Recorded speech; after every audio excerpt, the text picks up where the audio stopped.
You know, Darfur, if you don't know, it's a region in Sudan, and there are three distinct regions. There's North, there's South, and there's West Darfur. And it's currently in a state of humanitarian crisis, and it's been called the greatest humanitarian crisis of our time. The president of the country is Omar al-Bashir, and he's been in power since 1989, and he has sort of masterminded two different civil wars, the first and the second civil war, and now the current crisis in Darfur. And basically, it is a genocide. The U.S. Came out in 2004 and labeled it a genocide, and has accused the Sudanese government and the president of crimes against humanity.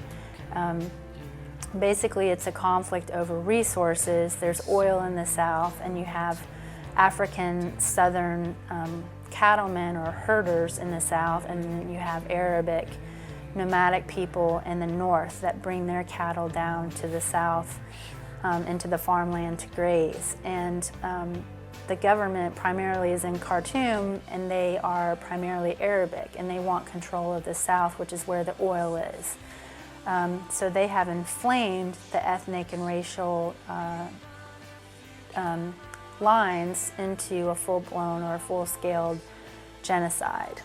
2.7 million people have been displaced, and that's up from 2.5 million, and more than 300,000 people have been driven from their homes so far this year. And so a total of 5 million people are affected in Darfur. Only 65% of those 2.5 or 2.7 million people have access to aid. So that's just slightly more than half of those people have access to humanitarian aid. And you have people, these 2.5 million people, 3 million people living in 8x10 refugee tents at best on the border with Chad, and at worst they're just living hand to mouth, you know, with anything they can gather to put together any type of you know, rough shelter for themselves if they're still within the borders of Darfur. Now, as individuals, what we can do, there's a lot more that we can do in terms of helping influence policy. We can all raise awareness. We can all educate ourselves about what's going on over there. Don't stick your head in the sand. You know, talk to as many people as you can about what's occurring, so people are educated, they're aware of what's happening. You can raise funds, you can have fundraisers in your own community.